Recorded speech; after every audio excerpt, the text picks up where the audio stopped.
அப்சல் கானின் கூர்மையான கத்தி குத்தால் சிவாஜி துடிதுடித்து அந்த இடத்திலேயே மாய்ந்து போவார் என்று நினைத்த அப்சல் கானிற்கு பெரும் ஏமாற்றமே காத்திருந்தது. சிவாஜி தான் அணிந்திருந்த அரச உடையில் உள்ளே கவசம் அணிந்து வந்திருந்தார்.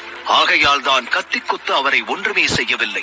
சிவாஜியின் தந்திரம் புரிந்து போனது அப்சல் கானுக்கு.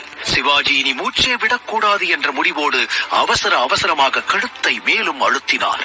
அப்சல் கானின் இந்த பதட்டத்தை பயன்படுத்திக் கொண்ட சிவாஜி தனது ரகசிய ஆயுதமான புலி நகங்களை வெளியில் எடுத்தார். புலியின் காலை போலிருந்த அந்த ஆயுதத்தை அப்சல் கானின் இடுப்பில் ஆழமாக செலுத்தினார் சிவாஜி. வலியால் துடித்த அப்சல் கான் சிவாஜியை கேவலமாக பேசத் தொடங்கினார். துரோகி, நயவஞ்சகா, நீ ஏதாவது சதி செய்வாய் என எனக்கு தெரியும். ஆனால் இப்படி மறைத்து வைத்திருக்கும் ஆயுதத்தால் தாக்கினாயே, இது கோழைத்தனம். நீ எல்லாம் ஒரு வீரனா? உன்னை உயிரோடு விடமாட்டேன் என்று கோபமாக கர்ஜித்தார். புலிநகத்தால் தாக்க வேண்டும் என்ற யோசனையை மிகவும் யோசித்த பிறகே தேர்ந்தெடுத்தார் சிவாஜி. அப்சல் கானை போன்ற ஈவு இரக்கமில்லாத ஒருவனை சந்திக்க எந்த ஆயுதமும் இல்லாமல் செல்வது மரணத்தை நாமே அழைப்பது போல என சிவாஜிக்கு தெரியும். அப்சல் கானை ஆயுதமின்றி சந்திப்பது பற்றி அமைச்சரவையில் பேசும்போது அனைத்து அமைச்சர்களும் கவலைப்பட்டனர். அப்சல் கானுக்கு அவனது கரங்களே மிகப்பெரிய ஆயுதங்கள்.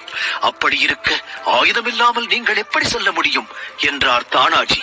கவலைப்படாதே தானாஜி, அப்சல் கானை போன்ற ஒரு மனிதனை நம்பவில்லை நான். அதனால் தான் ரகசிய ஆயுதம் ஒன்றை தயார் செய்திருக்கிறேன் என்று கூறியபடி தனது உள்ளங்கைகளை திறந்து காட்டினார் சிவாஜி. அதிலிருந்த ஆயுதத்தை பார்த்ததும் அனைவரும் ஆச்சரியப்பட்டனர். புறங்கையை வெளியிலிருந்து பார்க்கும் போது சாதாரண மோதிரங்களைப் போல காட்சியளிக்கும் இந்த வளையங்கள் நீண்ட கூர்மையான புலி நகங்களோடு இணைக்கப்பட்டிருக்கின்றன என்பதை அவர்கள் உணர்ந்து கொண்டார்கள். அவர்களது முகத்தில் மெல்லிய புன்னகை மலர்ந்தது. உங்கள் அறிவின் பெருமையை அனைவரும் அறிவார்கள் ராஜே. ஆனால் ஒரு நண்பனாக என்னால் கவலைப்படாமல் இருக்க முடியாது என்று சிவாஜியை வணங்கியபடி தானாஜி கூறினார். அவரை அணைத்துக் கொண்டார் சிவாஜி. உங்கள் அனைவரின் நட்பையும் மக்களின் உணர்வுகளையும் நான் மதிக்கிறேன் தானாஜி. எந்த ஆபத்திலும் சென்று விட மாட்டேன். எனக்கு ஒரு கவச உடைக்கு ஏற்பாடு செய்யுங்கள் என்றார் சிவாஜி.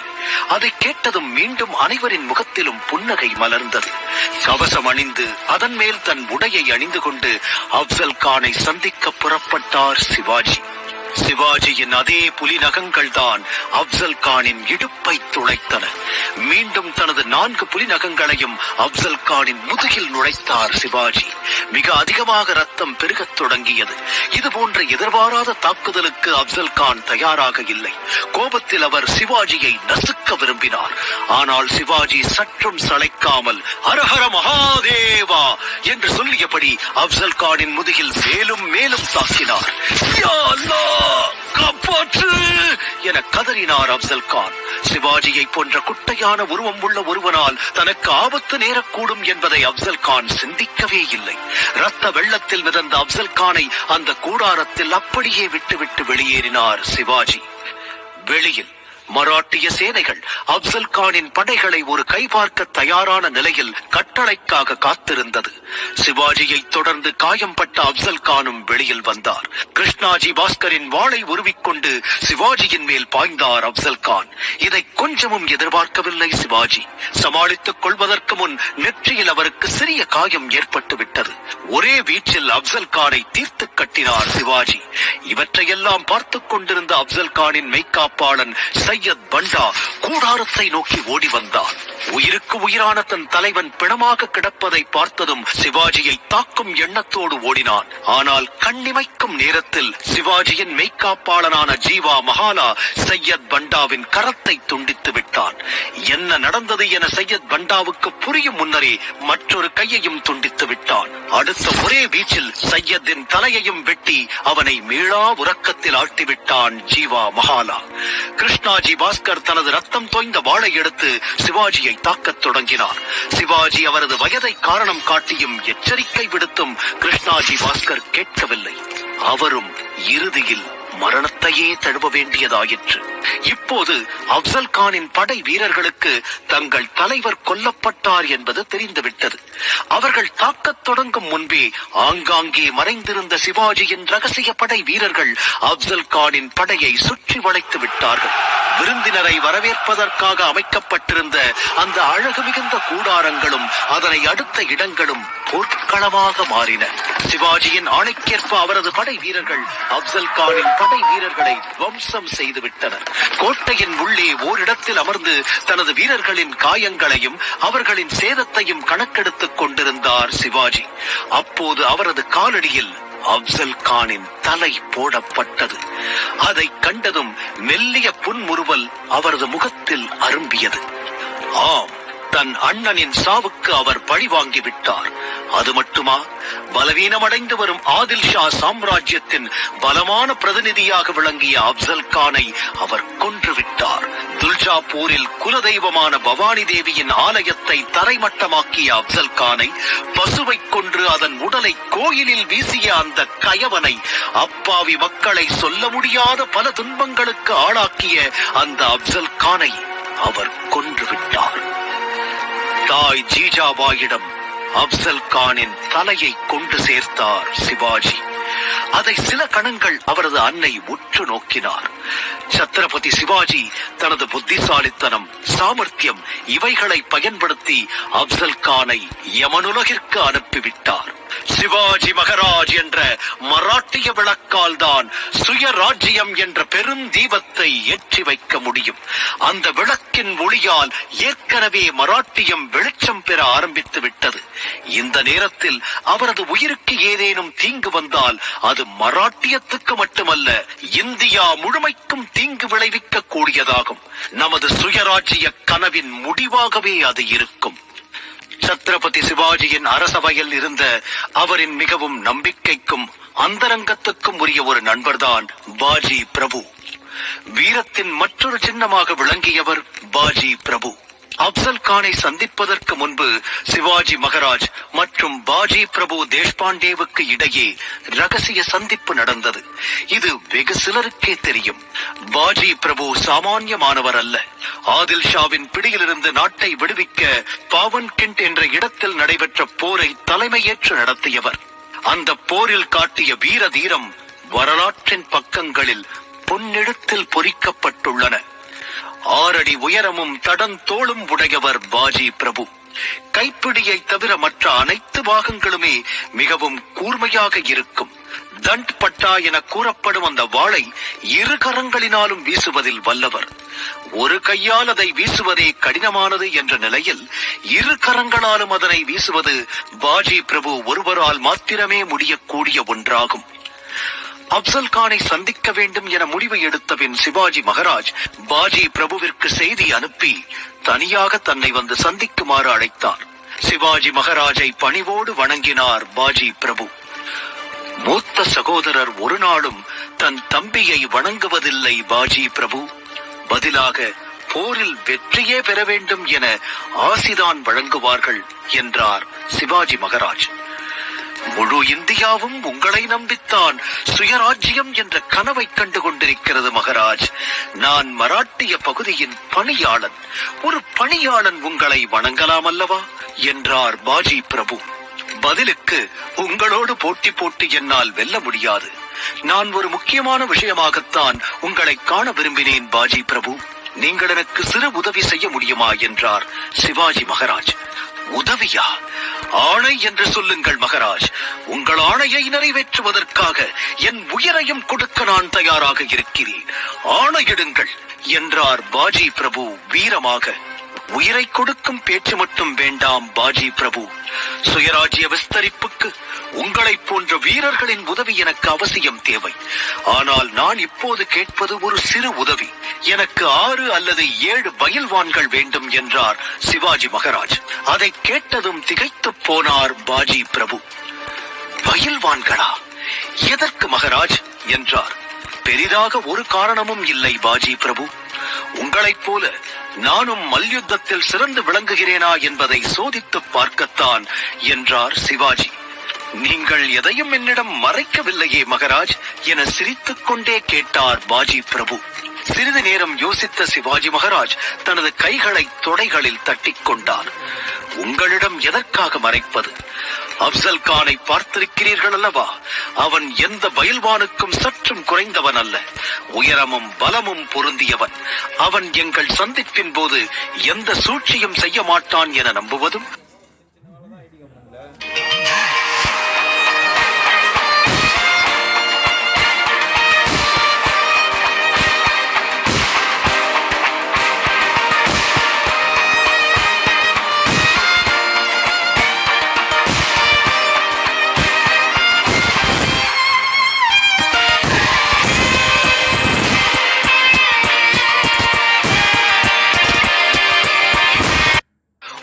நதியில் மீன் பிடிப்பவன் இனி நான் மீனே சாப்பிட மாட்டேன் என்று சொல்வதை நம்புவதும் ஒன்றுதான். அதனால் நாமும் தயாராகவே இருக்க வேண்டும் அல்லவா என்றார் சிவாஜி மகாராஜ். மிகவும் சரியாக சொன்னீர்கள் மகாராஜ். அப்சல் கானை போன்ற ராட்சசனை சந்திக்கும் முன்பு முன்னெச்சரிக்கையுடன் நாம் செயல்படுவது நல்லதுதான். உங்கள் மனதில் எந்த விதமான போர் திட்டம் வைத்திருக்கிறீர்கள் என்பதை கண்டுபிடிக்கும் அளவுக்கு எனக்கு திறமை கிடையாது. கூடிய விரைவிலேயே 6 அல்லது 7 பயில்வான்களை அனுப்புகிறேன். அதோடு அப்சல் கானை சந்திப்பதற்கு உங்களை தயார் செய்வது என் பொறுப்பு என்றார் பாஜி பிரபு. சொன்னபடியே 7 பயில்வான்களை கொண்டு வந்து விட்டார் பாஜி பிரபு. அப்சல் கானுடன் மல்யுத்தம் செய்வதற்கு அவர்கள் உதவியுடன் சிவாஜி மகாராஜை தயார் செய்ய தொடங்கினார் அவர். பாஜி பிரபுவுக்கு யுத்த நீதியும் போர் தந்திரங்களும் கை வந்தவை. அவரது தொலைநோக்கு பார்வையால் பல நன்மைகள் விளைந்திருக்கின்றன. அதனால் தான் மிகவும் கடுமையான போர்களுக்கு அவர் அனுப்பப்பட்டார். பாஜி பிரபு போன்ற விசுவாசம் மிக்க நண்பர்கள் இருக்கும் போது சிவாஜி மகாராஜை யாரால் என்ன செய்ய முடியும்? இனி வரும் கதையில் பாஜி பிரபு தேஷ்பாண்டே அவர்களின் வீரமும் தியாகமும் பெரிதும் பேசப்படும். மராட்டியர்கள் இன்றளவும் அவரை நினைத்து நெஞ்சை நிமிர்த்தி நடந்து பெருமிதமும் பெருமையும் கொள்ளும்படி செய்த காவியமே அவரது வாழ்க்கை வரலாறு. சிவாஜி மகாராஜின் தயாள குணம், அவரது வீரம், அறிவுத்திறன் இவற்றை பார்த்து உலகமே வியந்தது. தற்போது அப்சல் கானை கொன்றுவிட்டு சிவாஜி பன்ஹாலா கோட்டையை கைப்பற்றி விட்டார். ஆனால் அந்த கோட்டையை மீண்டும் கைப்பற்ற ஆதில் ஷா சித்தி மசூது என்ற படைத்தலைவனை அனுப்பினார். உண்மையில் அப்சல் கான் இறந்தவுடன் மராட்டிய வீரர்கள் அப்சல் கானின் அத்தனை படை வீரர்களையும் அவனது மகன்களோடு சேர்த்து கைது செய்து விட்டார்கள். பிறகு அவர்களை மன்னித்து சிவாஜி மகாராஜ் அத்தனை பேரையும் விடுவித்து விட்டார்.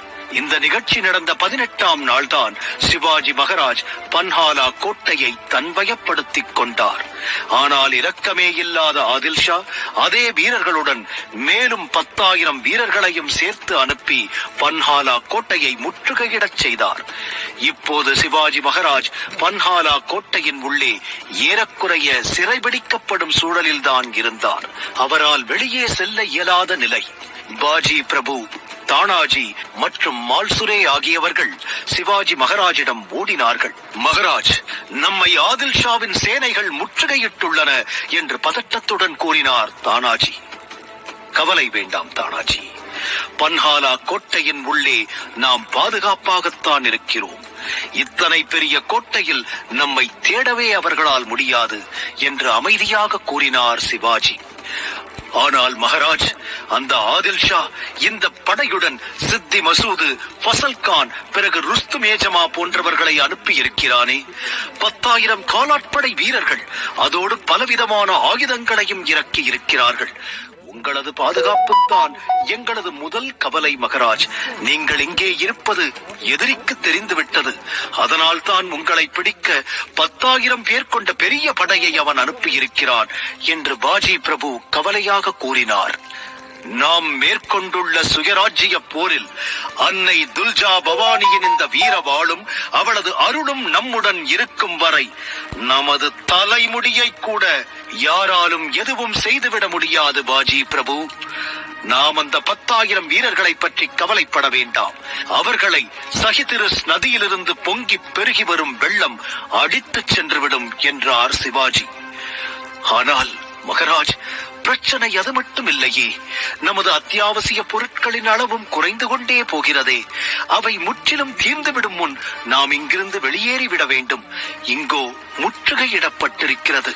ஆதில் ஷாவின் வீரர்கள் எப்போது தாக்கத் தொடங்குவார்கள் என நமக்கு தெரியாது என்றார் தானாஜி.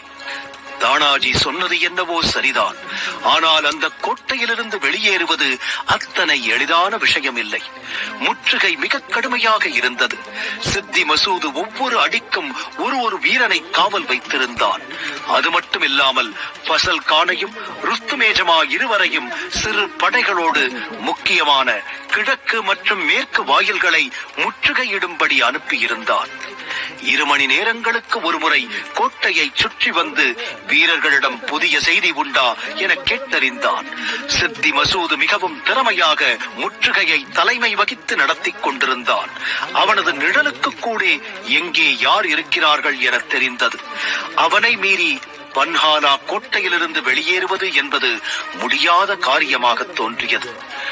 கோட்டையை முற்றுகையிட்டிருந்த பகைவர்களின் கண்களிலிருந்து தப்பிக்க சிவாஜி செய்த தந்திர செயல் என்ன என்பதை தெரிந்து கொள்ள இணைந்திருந்த